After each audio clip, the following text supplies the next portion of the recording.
Your voice is the blueprint for your reality. And this is part 2 of our series on words. In part 1, we talked about planting seeds, sowing words into your life, your future, and your identity. But today is all about construction, about understanding that every phrase we speak is another brick in the structure of our future. Let's talk about how to master your voice and shape your reality on purpose. Let's start here. Words don't just describe identity, they define it. We often think that our language reflects who we are, but in truth, our language builds who we are. Think about a child who constantly hears, "You're so smart," versus one who hears, "You're such a problem." Those words sink deeply. They don't stay on the surface, they become mirrors for that child's future. They become mirrors, they become labels, they become identities. And here's the thing, adults are just kids with more responsibilities. And in a lot of ways, many adults are still internalizing the words that they hear on the daily basis, especially the ones that we repeat to ourselves. How many times have you said, "I'm just bad with money," or "I'm not a morning person"? Maybe "I always mess this up." That's not a description, that's a prophecy. But what if we rewrite it? What if "I'm always bad with money" becomes "I'm becoming someone who stewards money well"? What if "I'm not a morning person" becomes "I'm learning to thrive in the mornings"? What if "I always mess this up" becomes "I'm figuring out how to do this better every single time"? Your voice is writing the script your life will follow. So it's our job to make sure that we choose words that match the future that we want to build, as opposed to the past that we want to leave. Here's something wild. Your subconscious doesn't understand sarcasm or exaggeration. It listens, literally. So when you say things like "you're always a mess," your brain goes, "Okay,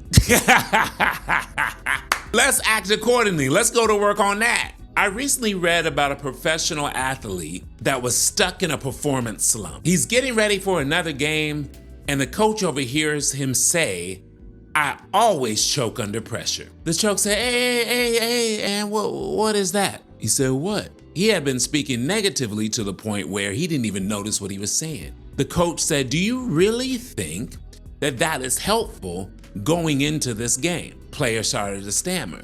Coach says, "Moving forward, whenever you feel like you're going to say that, I want you to say this phrase: 'Pressure sharpens me.'" And so he started this routine, "Pressure sharpens me." And at first it felt fake, but over time his performance shifted. He played freer, he played stronger, and sharper. And this is the overall importance of words, that what you speak, you will eventually believe. This is the cycle. Your thoughts turn into words, your words turn into your identity turn into your habits, and your habits turn into your destiny. So never underestimate the path your words are paving. And I want to challenge you to speak life like your future depends on it. Because it does. What you say doesn't just shape you, it shapes your environment, your relationships, your leadership, the culture. That's a phenomenon I call the echo effect. Whatever energy you release through your words comes back amplified. I remember training a team who was underperforming. Morale was low, turnover was high. And so I was a director in the company, and I was like, I'm just gonna go see what's going on. And when I sat in the meetings, I found a pattern in the leader's language. There was no energy behind it. There was no empowerment behind it. Imagine sitting at a desk every week and hearing your leader say things like, "Why are we always behind? This team never meets the mark. If they can't do it, find someone else who will." Without knowing it, this leader had built a culture of fear. And so I didn't pull the employees, I pulled the leader. "Hey dawg, let me holler at you real quick." And I started asking questions like, "So what support do you need to turn this thing around? I believe we can hit this target together. I'm in it with you." "Oh, you want to do that? Well, here's the vision behind that task." And I gave him the challenge to change his energy and the way that he interacted with his team. And slowly, the team started to shift, productivity rose, trust deepened, and people showed up not out of fear, but out of ownership. Words create climates. You ever been at the Thanksgiving dinner table with your family, looking around for Aunt Boosie, who you know's gonna say something crazy and change the entire climate? Everyone's laughing, having a good time. We got the music in the background. We got the dressing, ham, mac and cheese, turkey, greens. We are enjoying ourselves. And here comes Aunt Boosie with her negative energy and her terrible words. Words create climates. So what are you echoing in the environments that you touch? Let's talk about affirmations, and I believe in affirmations. But let's be honest, sometimes they feel flat, like you're just mouthing words that you don't truly believe. That's because words without emotional congruence lack power.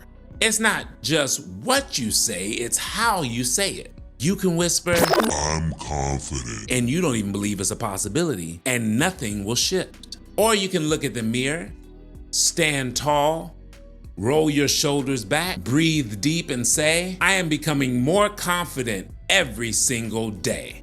I am the type of person that keeps his word to himself and to other people, which in turn makes me confident. Maybe you say something like, "I am becoming a force for good in every room I enter." And you're not saying that from arrogance, you're saying it from an aligned desire.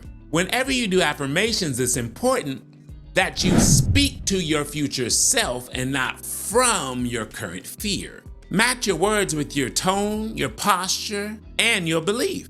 That is when your voice starts to build and not just bounce in the room. Some of you are still living under what I'll call word curses, something that was spoken over you. Maybe someone said you're not smart enough, you're too emotional, you'll never make it doing that. And they spoke it in a way where you believed them, not because they were right, but because they had power in your life at a time. So I'm gonna tell you clearly, those negative words that were spoken over you was not the truth. It was never about you. It was about their limitations. It was about their wounds. It was about their fears. But now you have the opportunity to reframe and reclaim it. You have the opportunity to say, "That voice was wrong, I am capable. Their projection doesn't get the final say. My future is not bound by the opinions of others." You're not bound to the words that broke you.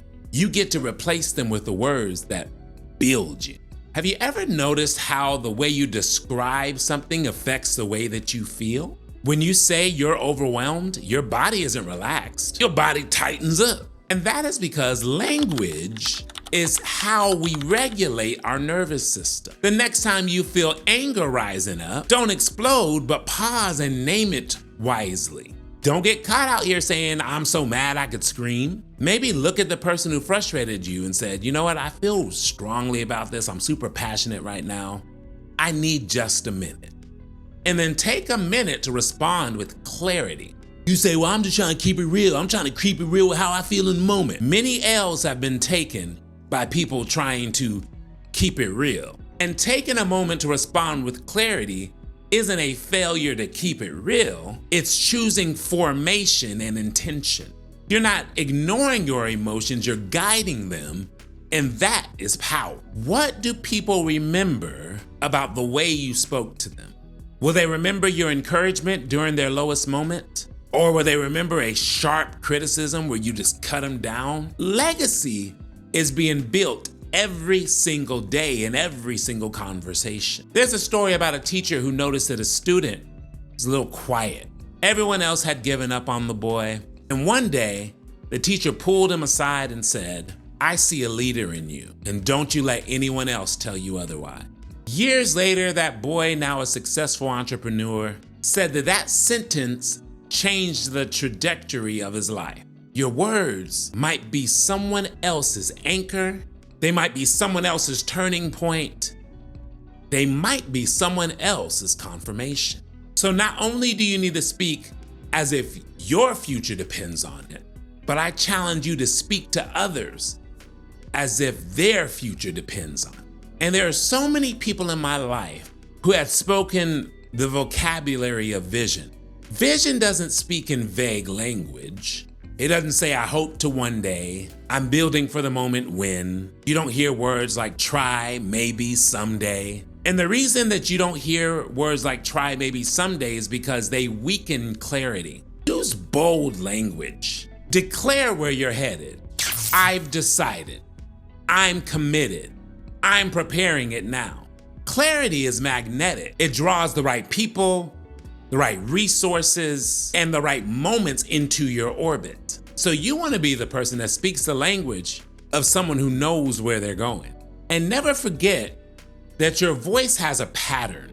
It has a frequency, a voice print. Just like fingerprints is unique, and every interaction leaves a trace. So I ask you, do you speak with possibility or limitation?